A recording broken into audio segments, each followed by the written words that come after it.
La palabra de Dios será leída en el nombre del Padre, Hijo y Espíritu Santo. Yo también digo amén. El joven Samuel ministraba a Jehová en presencia de Elí, y la palabra de Jehová escaseaba en aquellos días. No había visión con frecuencia.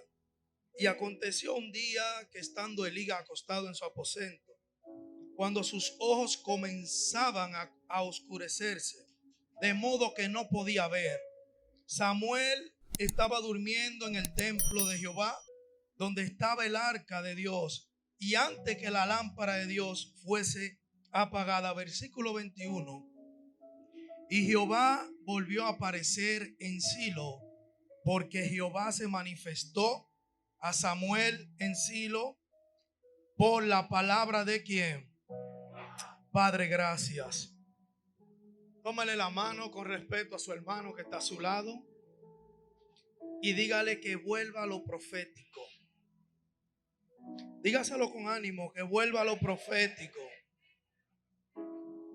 Si decimos que vuelva a lo profético, es porque una vez estaba y escaseó, pero queremos que vuelva de nuevo. Amén. Y quiero comenzar hablándole desde el principio en el libro de Génesis. Todos conocemos que Abraham, todos los patriarcas, conocieron la voz de Dios, pero no conocieron a ese Dios visible. Dios no se le mostraba visible como se mostró al profeta Moisés, pero estos hombres tuvieron un llamado de parte de Dios muy genuino, muy personal, y era por la voz directa de Dios hacia su vida. Podemos ver hombres como Abraham, como Isaac, como Jacob, hombres como Enoc, como Noé, que escucharon la voz de Dios. No conocían el Dios visible, pero sí conocían la voz de ese Dios no visible. Y estos hombres se movieron por fe a caminar porque escucharon la voz que le habló del cielo. No sé de dónde más le habló esa voz, y ellos se metieron en fe y comenzaron a hacer lo que esa voz le decía que hicieran. Pero me impacta algo, y es que hay un antes y un después cuando hablamos de los patriarcas y después pasamos a la vida del profeta Moisés. Aquí vemos otra temporada en la cual Dios se le muestra a este hombre llamado Moisés en una personalidad visible. Es tan tal que él hasta vio la espalda de Dios, se dice en la Biblia. Inclusive subía al monte y hablaba directamente con Dios. Inclusive cuando él bajaba se tenía que poner en una ocasión un velo, porque era tanta la gloria que este hombre recibió de ese Dios visible que los humanos no lo podían ver en su rostro. Y me impacta que hubo un antes y un después en esta generación. Pero si no vamos al tiempo de los jueces, aquí cesó la espiritualidad y la voz de Dios cesó en los tiempos de los jueces. Tal vez usted dirá, pero ¿cómo que cesó la voz de Dios? Sí, los jueces eran hombres guerreros, sabían de peleas, sabían de batalla, pero no eran hombres de oración como lo era Moisés. No eran hombres de oración como lo era Josué. O sea que la palabra profética de Dios escaseó en 400 años, dice en la Biblia, dicen los sabios, que escaseó en ese transcurso de Moisés y los jueces hasta llegar a un muchachito llamado Samuel. Y aquí es que me impacta, donde leímos, dice la Biblia que el joven Samuel ministraba a Dios en presencia de Elí. Y me impresiona algo, porque en presencia de Elí hablamos muy mal de Elí, decimos todas las cosas malas de Elí, pero sin un Elí no nace un Samuel. Sin un Elí no se desarrolla un Samuel, porque Samuel no sabía escuchar la voz de Dios, y lo podemos ver en la palabra de Dios. Este muchacho escuchó la voz de Dios. Tal vez nunca vio en ese momento a un Dios visible, pero sí escuchó una voz. Samuel, él se levantaba, iba donde Elí, le decía, dígame Señor, usted me llamó. No, vete y acuéstate 3 veces. Me impresiona que la 4ª vez dice la Biblia que se paró Dios, y cuando Samuel le dijo, heme aquí que tu siervo oye, Dios se paró desde su trono a ponerle atención a un hombre que decidió traer la voz de Dios de nuevo a la tierra. Ese es el problema de hoy en día, de la escasez de la voz de Dios, y alguien se tiene que levantar como Samuel. Pero para ese alguien poder levantarse, tiene que primero dedicar tiempo. ¿Dónde? ¿Qué es la palabra ministrar? La palabra ministrar significa servicio. Este joven le servía a Dios en el templo. Tal vez limpiaba la iglesia. Tal vez despolvaba las paredes. No sé lo que hubiera. Este joven estaba a la disponibilidad de Dios. Todo lo que Elí le decía a este joven con amor y con acción de gracia lo hacía. Este hombre vivía, este niño vivía, dormía frente al arca de la presencia de Dios. Y eso es lo que pasa de hoy en día. Si nos vamos al capítulo 2 de Samuel, vemos que vino la voz de Dios de un hombre que ni nombre tiene, y le dijo: Elí, viene juicio sobre tu casa, prepárate, tú te has engordado mucho con la parte de los sacrificios que te toca, tú y tus hijos se han engordado. Y eso es lo que pasa hoy en día en las iglesias, que hay Elí que están sentados, que antes de tener trabajo venían todos los días a la iglesia y ministraban a Dios en la casa de Dios, le servían, se ponían a la disponibilidad de Dios. Hoy en día tienen trabajo y no vienen a la iglesia. Hoy en día están prósperos, pero se han alejado del altar. Y qué bueno que siempre hay un Samuel que está presente frente a frente al arca de salvación para escuchar la voz de Dios. Y para Dios traer la voz de Dios a una iglesia, a una ciudad, tiene que levantarse un Samuel que esté presente delante del arca de salvación. Escaseaba la voz de Dios. Escaseaba las visiones. Era un tiempo de sequedad espiritual en aquel lugar.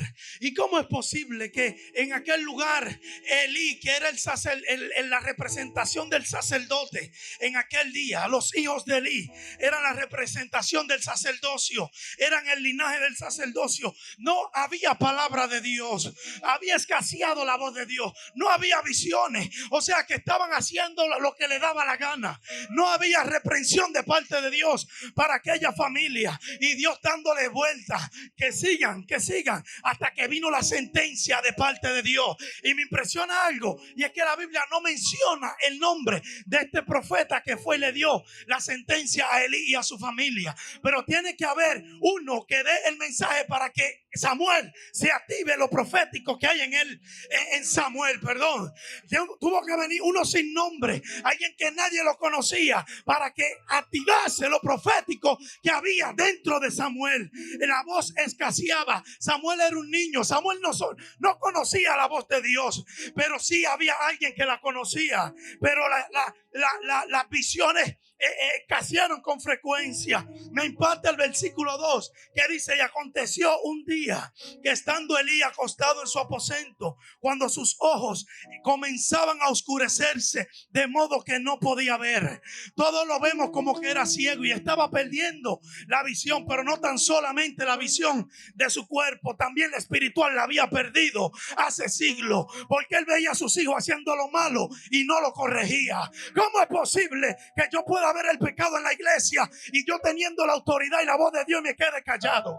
¿Cómo es posible que la voz profética se tenga que callar porque alguien está haciendo lo malo y por la ñoñería que hay en las iglesias de que tú no puedes corregir a nadie? Mira, a mí que me huele en la cabeza, pero si yo tengo que dar la voz de Dios a alguien, el mensaje que sea, se lo voy a dar. Mi compromiso no es con ninguno de ustedes.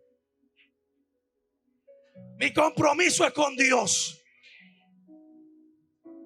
Y ese espíritu de Jezabel hay que reprenderlo en las iglesias.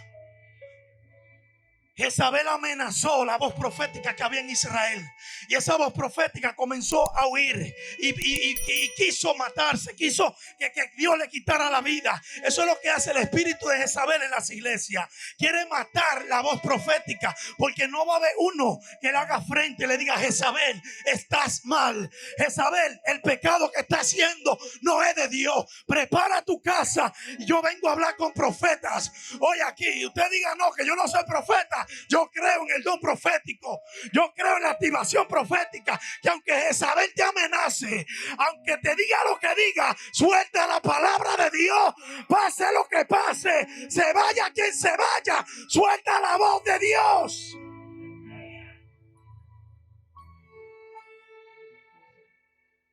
Uy, Dios mío, voy rápido. Versículo 3. Samuel estaba durmiendo en el templo. de Jehová, donde estaba el arca de Dios, y antes que la lámpara de Dios fuese apagada. Mientras Elí dormía, voy a decir, en un buen colchón, no sé si había, tal vez no, muy cómodo, tal vez muy gordo, porque estaba comiendo mucho de la ofrenda que llevaban del sacrificio. El profeta lo dijo en el capítulo 2. Tú te has engordado igual que tus hijos. Estaban muy cómodos durmiendo. Mientras tanto, Samuel estaba al frente del arca, arrodillado. Tal vez decía: yo quiero escuchar tu voz. Y aunque Elí no escuche tu voz, yo la quiero escuchar. Y por eso Dios se le reveló a este muchacho, a este muchacho llamado Samuel, porque estaba frente a la presencia del arca de salvación. Y eso es lo que ha pasado hoy en día, Jenny. Queremos hablar de Dios, pero no conocemos a Dios. Elí conoció a Dios en un momento, pero se alejó, se dejó poner muy cómodo, se dejó engordar. Y mientras tanto Samuel estaba durmiendo frente al arca, me imagino yo a Samuel diciendo: algún día el ser que se manifiesta a través de esa arca se me va a manifestar a mí. Algún día lo que sea que salga y se le manifestaba a Elí, eso se me va a manifestar a mí. Pero siempre y cuando estés en la presencia de Dios, la voz de Dios te va a alcanzar y te va a hablar. Tienes que acercarte a la presencia de Dios. Templo bíblico, no importa la palabra que haga Jezabel o lo que digan los hijos de Elí. Los hijos de Elí son unos corruptos. Los hijos de Elí no quieren saber de la voz profética. ¿Sabe por qué? Porque es que están haciendo lo malo en la casa de Dios. Están haciendo lo que a Dios no le agrada. Y cuando viene una voz profética, se lo confrontan. Dicen: ella no es de Dios. Eso que me dijo él no es de Dios. Mentira. Oni fitness. Mentira, Jezabel. La voz de Dios tiene que... La voz de Dios tiene que seguir el templo bíblico.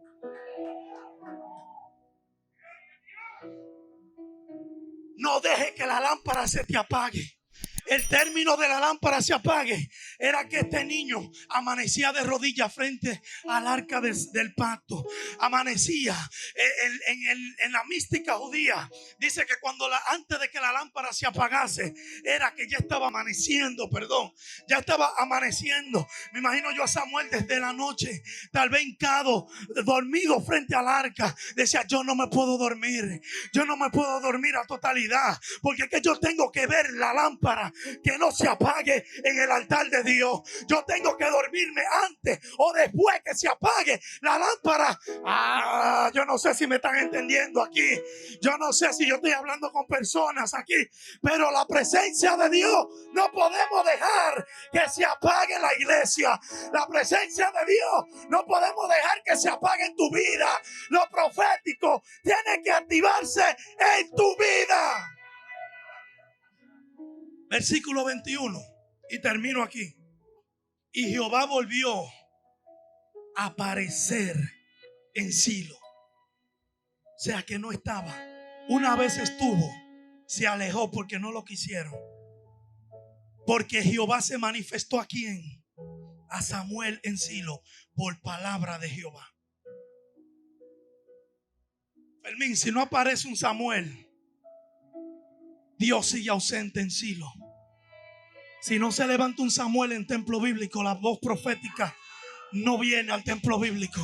Se tiene que levantar los Samueles en templo bíblico para que traigan la voz profética a esta casa. Por mucho tiempo han dicho y han menospreciado hombres y mujeres, Elizabeth, de esta casa, de que no hablan de parte de Dios. Pero perdóname, a mí dime lo que me mandan a decir, y tú, Jezabel, Ovni Fitness, digan lo que ustedes les dé la gana.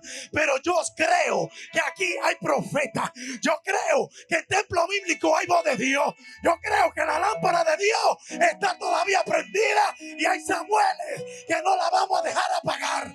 Ellos que hagan y digan lo que quieran, pero el fuego del altar